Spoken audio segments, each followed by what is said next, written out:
Welcome back. Sports Talk here on Atlantic Television Network and April Policy. It's a pleasure to be here. Good morning, Mr. Siri. We'll get started as usual from the local scene where we understand there's been zonal elimination for the forthcoming National Sports Festival, tagged the Ogun Sports Festival. Leadership of the National Sports Commission will be very busy across different centers supervising the monitoring of the zonal eliminations, both in the team and individual sports, but mainly in the team sports will get underway this week. We've seen in football and other sports. Yeah, I think we're having it in some phases, Kaduna, South, and then we're also going to have it, in the Southwest there, and of course, it's just normal that this is their first official outing, so they want to do everything possible to see that the process is smooth.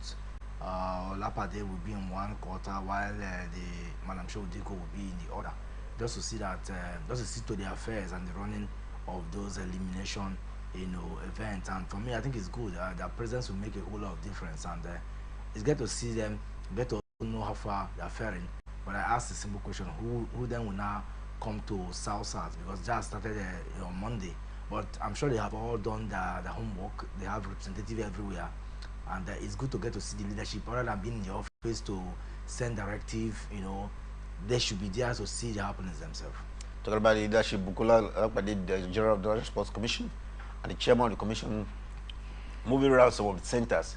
We hope they'll be able to get around all of the centers. Elimination ongoing, and it's getting more and more interesting that the National Sports Festival eventually will take place in May this year in Ogun State, and all the states are getting ready to be part of it. Let's get to boxing now, where the president of the World Boxing Federation, Boris van der Vers, has pledged his support and commitment to the growth and development of boxing here in Nigeria. Not just Nigeria, across Africa as well. He did reiterate his commitment during a two-day visit to Nigeria. World Boxing Head here in Nigeria. Yeah, Van der Voort is one man who is very keen to see the development of boxing. Of course, unfortunately, he's been reported with some internal controversies. They have two factions of boxing in Nigeria. The NOC supports a particular faction, and as we have the one by Agege, who also controls the other faction. And before his arrival, there was this news that spread that he is transgender. He has strong penchant for transgender athletes, and they wouldn't want him. That rumor, really went viral. But I mean, the NOC here welcoming the same person that has been rumored to, sponsor transgender boxers. And I don't know what to believe anymore. But at this point, we just want to hold that, like the community raised after the meeting yesterday with the NOC was well received. They had some deliberations geared towards the development of sports in Nigeria. But for me, I'm just wondering why a particular faction will not be in support of a man who is started to be the World Boxing Federation president. And it just tells the internal rancors within the boxing fraternity. But like I said, I want to believe this is official. I want to believe that the man has good intent, because he will not just leave his base and come to Nigeria for nothing. But regardless, we need to put our house in order, because the news coming out prior to his arrival was not fair enough at all. The World Boxing Federation president did not only meet with the Nigerian Boxing Federation, met with representatives of some other African boxing federation as well. In your opinion, how will you rate the quality of boxing on the continent of Africa in the recent years? Not very good, not very good, and that's why and this is timely. If anything good will come out from this, I think it's lovely, because he noted that, for example, Nigeria is one of the top countries that was initiated or that accepted to join the World Boxing Federation, at that level, and so they've been there for a very long time. And unfortunately, what we have achieved in boxing then and now cannot be equaled, cannot be placed on the same table, and that that brings the question: what can we do? The likes of Sierra Leone, the likes of Ghana, other countries who are also Liberia, trying to see what they can do to rejuvenate, these countries, to pushing them to the level. So for me, I'm very optimistic that if this is followed, well followed, because it's beyond us sitting in table, having the West African countries or other African countries come together. It's beyond it. It's about taking a step down. Today we talk about Martin Bakole. We talk about Ajaba. We need to get to hear more of those names, who shake the world from Africa. Talking about names in boxing reminds me that Bankole I remember him, Martins Bankole, the Congolese heavyweight fighter, is still very keen on having his fight against Nigeria's Ife Ajaba. The Congolese is very interested in the fight. Is Nigerian interested in taking on Martin Bankole? No, both of them have always been interested. It's an elimination bout, and I think that what is needed is before now, the IBF came out to say that they will not be part of the. I mean, the censors. Federation came out to express they will not be part of it. That they will not sponsor the bidding. That means that monetary agreement will not come from them. So the promoter boxers and then Top Rank, which the two promoters, should go and look for how to sponsor this and how the monetary gains that will be generated from the fund, and that makes it a little bit easier. That was what slowed the tempo about the bout. We already know that the bout will come up in May, but then that alone dropped the interest in that particular bout. But somehow, now that Martin Bankole has lost to Parker, even if he had just few time to prepare, I think that has rejuvenated his interest again to okay, let's push for this bout, let's see this fight come back. He wants to re-get his pound of flesh against Ajaba, and trust me, I think the both unit or the both promoter to see that this bout come to reality. Ajaba lost last weekend. Yeah, and that's so surprising for me. Is Ajaba or Martin Bankole? No, Ajaba. Yeah, we saw Ajaba, as well. I'm talking about Martin Bankole. He lost last weekend. Parker. Yes. And the both of them, but I think that I haven't heard from Ajaba himself. We're yet to hear make an official statement, but Ajaba has already been keen on this fight. The both of them want to see who gets the title and supposedly, or in quote, African king. So maybe that's why they're fighting, because they are residents in Africa somehow, and they have a top promoter. So for me, the losses for the both sides is well, it's coming time in the two. That will also even ginger the fight. They still have like 2 months to plan, before May. So if they get the pulse right, if they can get sponsors who will sponsor their pulse beat, maybe we can get to see this fight come alive. Come alive fight in the United States of America, May this year, if everything goes according to plan. We'll see if Ajaba up against Martin Bankole, the Congolese heavyweight fighter, new kid on the block, if you ask me. What would this be to Anthony Joshua?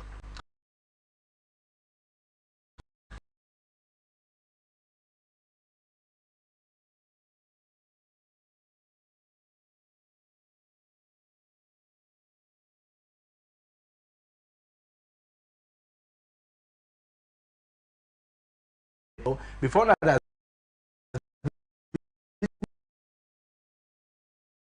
argument,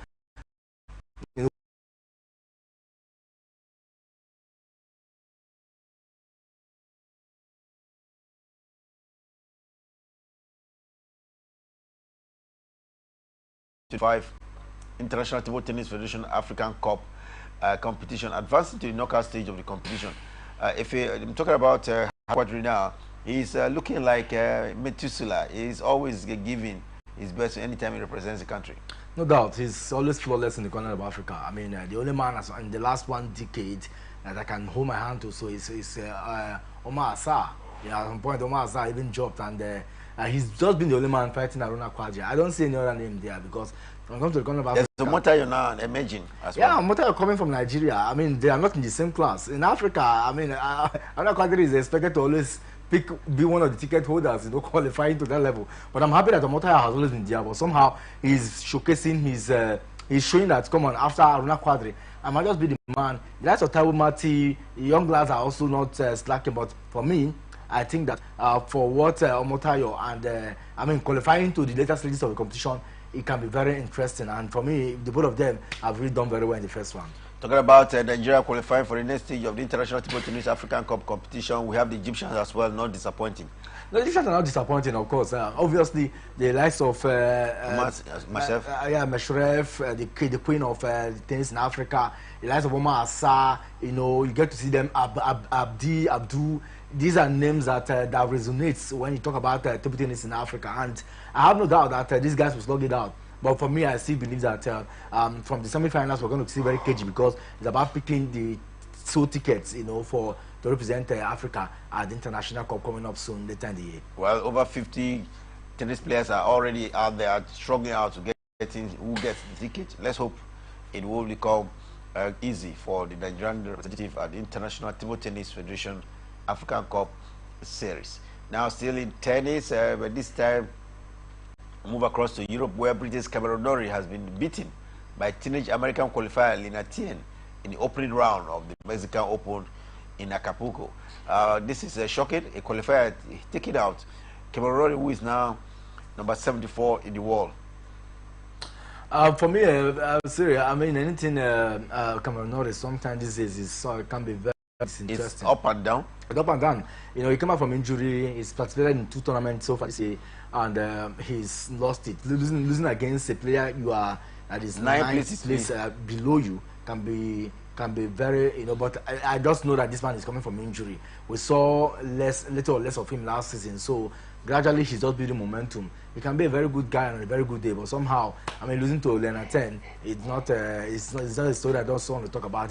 He was able to win him some time ago in the early part of the year, but somehow, I mean, we're not seeing the best of him. I just know that gradually he's going to build up from here. While we've not seen the best of Cameron Norrie, we equally haven't seen the very best of Petra Kikova. Remember, she's been away for about 17 months in a bid to have a family, and in her very first match, she ended a defeat to Britain's Jodie Borash, who caught back-to-back win in all 3 sets.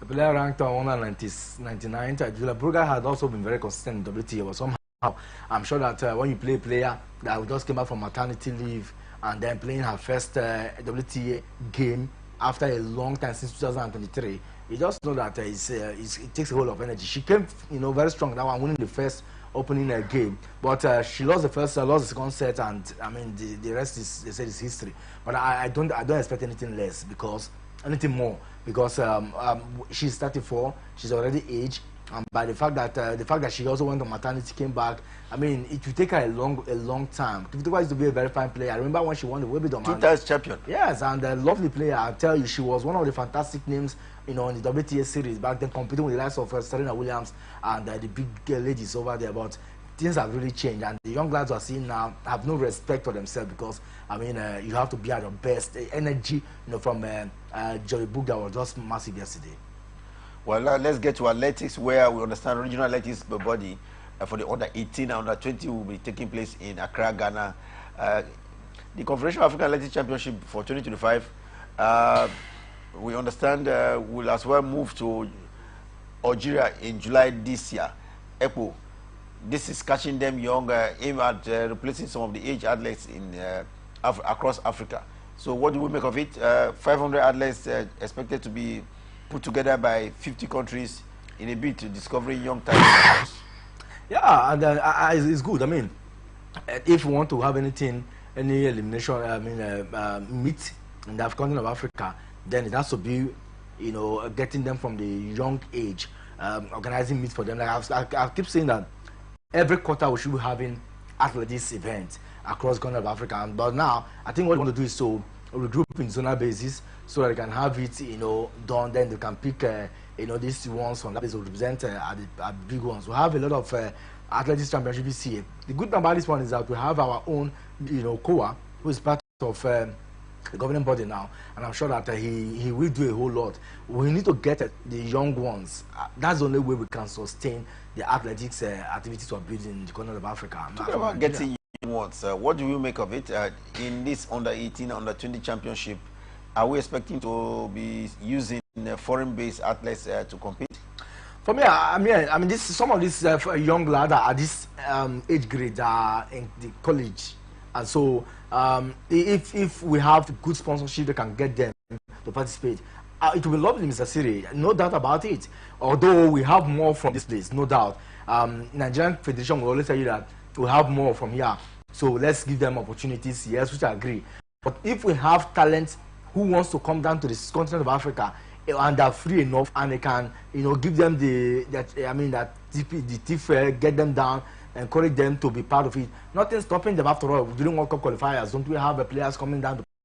It's just about the commitment. If we can get 1 or 2, maybe not much, and get more from this side, from the home base, that would be fantastic. A blend of foreign and the local athletes will make, after all, when it gets to the competition proper, we need these athletes to also come and showcase the whatever experience at that level and what they bring here. It cannot be the same, and that way it will really help to also boost the young ones coming. So for me, getting 8 grade at that level, getting one from this side, that combination will be massive. Well, time for us to take a break. When we return from the break, we'll take a look at Formula One. How prepared are the franchises ahead? Red Bull seems to be very confident of their new car. And of course, look at what's happening with the others as well. You are aware Lewis Hamilton has moved, and we'll see what he makes of his new move. Across in football, a lot of exciting stories. Chelsea seem to be looking at getting at the UEFA Champions League spot at the end of the season. How will they bring it all to speed when we return from the break? Stay with us.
Welcome back. It's Sports Talk here, and of course, we brought you stories where we informed that the leadership of the National Sports Commission are going around centers, elimination centers for the forthcoming National Sports Festival. That looks good. Moving from the office, I told the races to see how these athletes are expected to qualify for the National Sports Festival.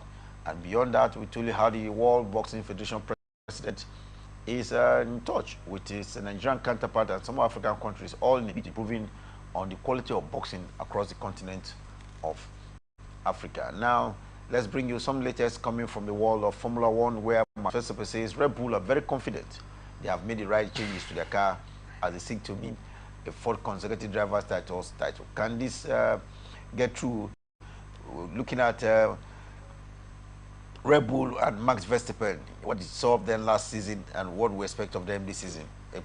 Oh yeah, no doubt. I mean, Max Verstappen will always be the name on it of many.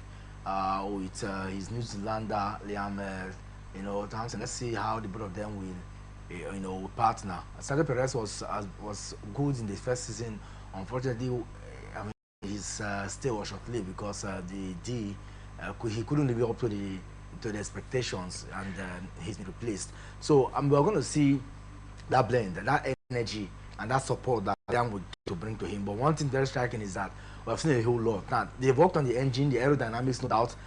So we can expect to see them challenging as usual. No doubt their engine has always been very fantastic, and that's part of the reason why he has gotten back to back or consecutive titles. But this season will be extraordinary because we are going to see massive challenge from McLaren guys, Ferrari, and then also team messages. So I mean, it's good that he has testified that everything is set now. So we'll just wait to see how far the season will get kick-started. Away from Formula One now, let's get to football, and we'll start with the female football, where Rivers Angel striker Mary Moses is very optimistic that she will score goals against her former team, Adamawa Queens. Adamawa Queens are visiting Port Harcourt in a crucial tie against Rivers Angels.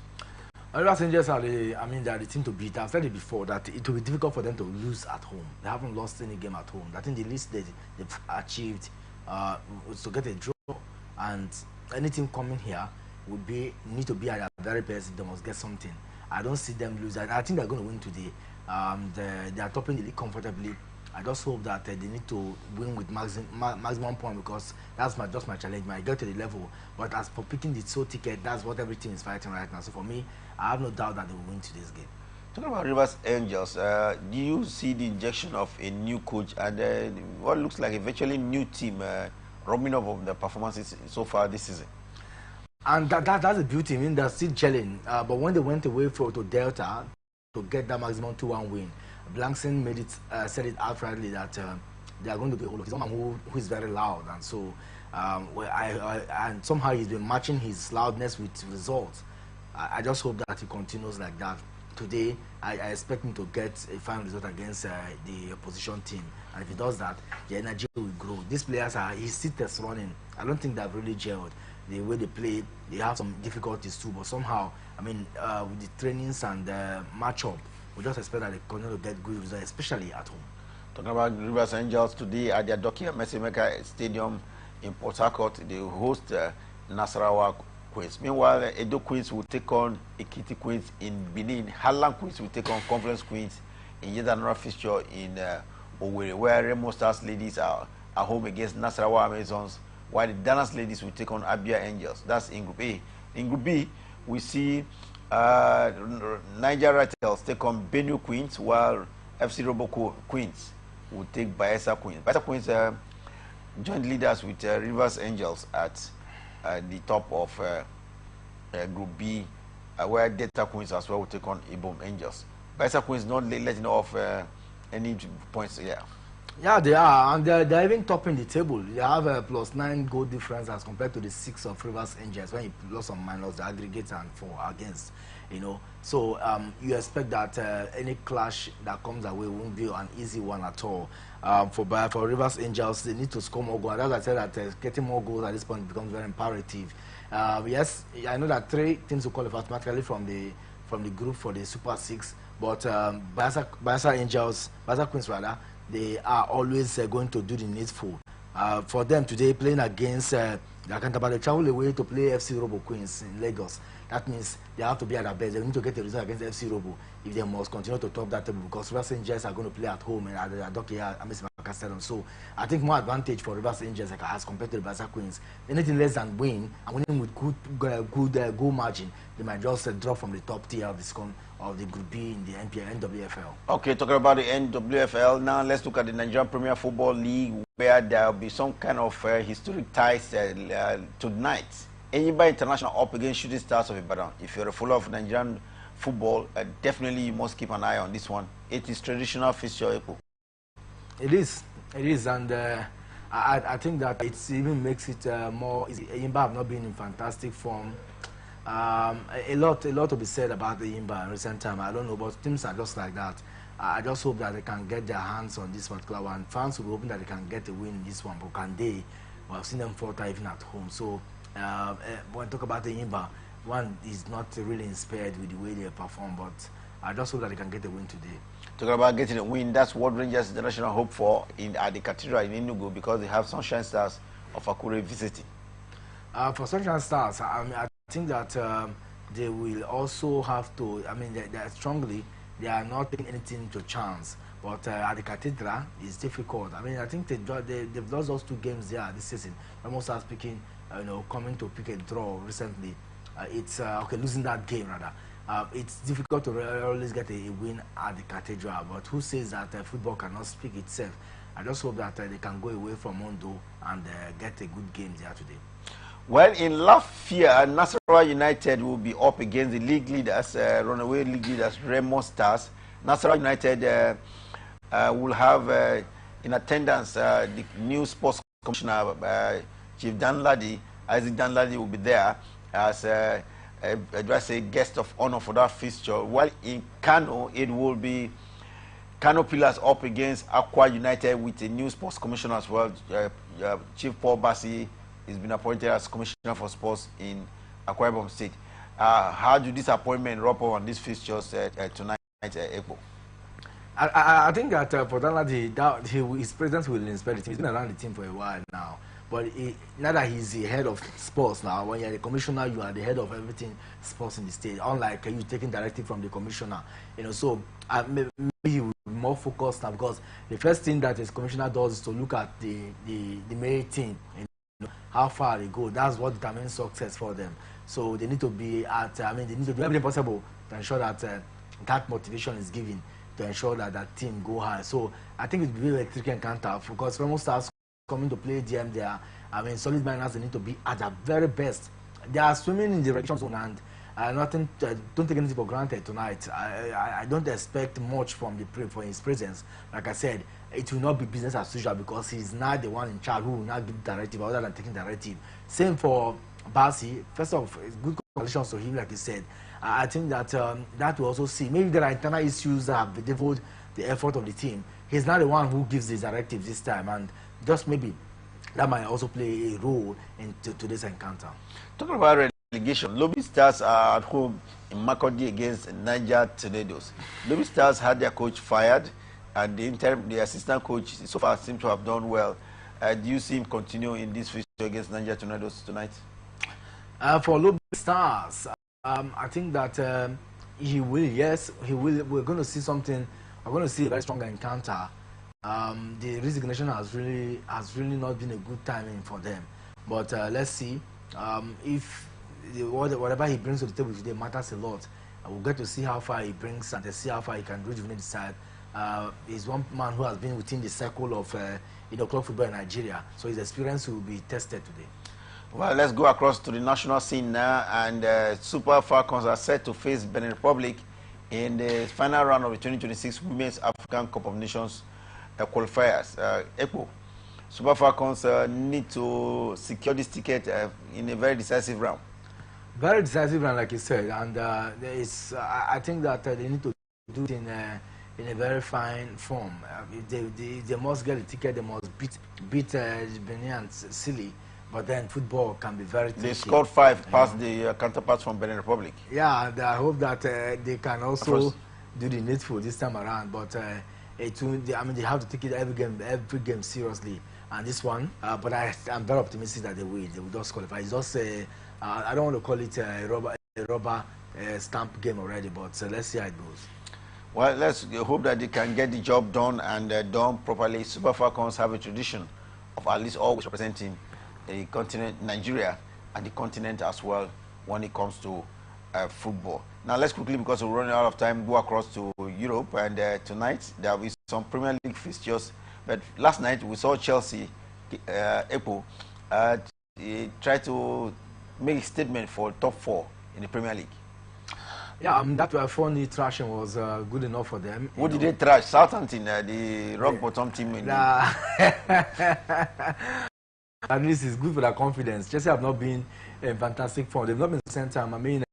even the highest goal scorer, Kopama. has not scored. He didn't score last night. He didn't. I mean, we saw 4 different players getting on the score sheet, and I think that for Kopama, Enzo Maresca has really come out to express, joy that yes, someday the goals will come. But for Chelsea, they needed that massive win because they need to boost their title. I mean, their Champions League or continental ambition. While Chelsea tried to make a statement tonight, Manchester United will as well try to make one because they have Ipswich Town at Old Trafford.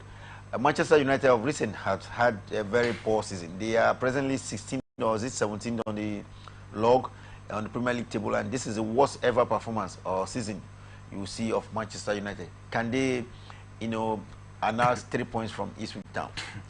On paper, it looks as though they might, but Ipswich Town too have. They have also come to the party in several games. I mean, recently we've seen them challenging for maximum points away and at home. So for Manchester United, who are also depleted in terms of the way they played, they drew against Everton the last time. Just maybe they have to be careful because Ipswich Town will not come easy. They know that it is going to be very dicey for them coming from Championship to stay. All they're struggling now is just to stay, but can they? Against Manchester United, they have a mouthful encounter. But Manchester United very consistent. Just we'll get to see how it goes. Miguel Arteta, coach of Arsenal, believes that the season is not yet over, and so he would marshal his boys against Nottingham Forest tonight. Can Arsenal, keep peace with leaders Liverpool? I mean, just for formality's sake, I think that Arsenal will have to win against if they must have their hand on that title and hope that Liverpool fought alongside. Can they fought 11? I doubt seriously, but then everything is still very possible. One thing very striking is that it starts tonight. I mean, Nuno Espirito has been the unsung hero this season. His team has been very defining. We've seen the strong honor they have put. They are seated third on the table. I mean, when you are playing a team at that Arsenal, you have to do everything possible. Who are the goal scorers? Well, they don't have, even if the players are also very good. But let's see how it goes. But I tell you, it will be a very strong encounter for Mikel Arteta. Tottenham Hotspur versus Manchester City. Manchester City seems to have lost it all this season, but they are still within a catch-up zone for Champions League. Win Spurs tonight and still at least maintain 5th place position. The only thing about this game encounter is that one of the team is less competitive. Yeah, we saw what Tottenham did last weekend, getting maximum points. But previously we have not seen them. I mean, they have not been good this season. They have not been fantastic at all. So just maybe is a matchup. But Pep Guardiola, will he want to lose against Tottenham Hotspur to take today? Meanwhile, Liverpool will have a crunch tie against Newcastle United. Newcastle sometimes blew hot and sometimes blew against the league leaders Liverpool. Can Newcastle survive? They have what it takes to survive, but can they match the firepower of Liverpool? If there's a team that plays like Liverpool, is Aston Villa and Newcastle. Aston Villa lost last night. Ridiculous. 4-1 to Crystal Palace. No one expected this. No one. And the very, very surprising one, Unai Emery is not known to lose in such high magnitude. And I think that is quite embarrassing. Something really went wrong for that side. But Crystal Palace were in fantastic form. I mean, they deserved all the victory yesterday. So it's just that's why the English Premier League is very unpredictable. Sometimes teams can just be at their very best and they take you out of the blue, and that's what we saw yesterday. Mo Salah, high goal scoring side for Liverpool, striker for Liverpool. Can he be on the score sheet tonight and make history as the one with the most away goals in the history of the Premiership? At this point, every game he plays is a history on its own. Every goal he scores is a history on its own. And I think that it's going to be an exception. We'll get to see him. We saw what he did against Manchester City. That even will motivate him to do more. Because at this point, when they are running away with the league already, it looks like he's going to be featuring in those games. And every time he features, defenders are always going to be at him because the potential of scoring goals is just there. So against Newcastle, let's see how it goes. But I still feel that he can't get a goal. Talking about goals reminds me of the 4-goal thriller last night at the Copa del Rey in Spain. FC Barcelona and Atletico Madrid were in a fixture, and it turned out to be match ending on 4-4. What do I say? A goal thriller we saw last night against between Barcelona and Atletico Madrid? Yeah, I mean, that's what is expected in semi-finals because the both sides, they are just also struggling to also get retired to this season. So it's a perfect final on a good day. Forget Real Madrid. The next team we talk about is 8 goals in the that one, fixture. yeah, counter. I mean, what a thriller, and it's loving to get to see how he all goes. For Real Madrid, I'm sure they will be smiling because they also have their handful today against their counterpart. But it was lovely to get to see football reign yesterday. Well, talking about tonight at the Copa del Rey, it will be the turn of Real Madrid up against Sociedad, and it promises to be a very strong fixture. Meanwhile, last night we saw Inter beat Lazio by 2-0, and they are into the semi-final of the Copa Italia. Yeah, for Inter Milan, I mean, you expect that they won't find it easy. It was not an easy game. The result is just flattering. But Lazio also did the needful, trying to put their hands on that particular one, get the win at all costs. And for Inter, this win now will rejuvenate them because cup games, you have to be sure of a cup, a trophy at the end of the season. And Inter looks like they're getting very close to clinching this particular one. Well, still at the cup game tonight in Italy, Juventus will take on their counterparts Empoli. Juventus living on past glory. You know, past glory, I think they lost. They're playing tonight? Yeah, and they're playing tonight. And they lost over the weekend. And this time around, I hope that Empoli will not. Okay, they lost to Como over the weekend, and they're going to play tonight. Let's hope that they will have to be at their very best to get to face against Empoli, who also lost over the weekend. So I think it's going to be a very tricky one for them. But they have what it takes to win. Can they? Well, let's see. Well, if you're full of German football, RB Leipzig will take on Wolfsburg tonight as well in yet another German Cup fixture. So a lot of football action to look up to. We'll bring you some detailed insight to these fixtures coming up tonight on our program Sports Extraordinary at 6 p.m. Nigerian time. Until then, remember, peace and unity are clearly pathways to progress. Always enjoy here on Atlantic Television Network.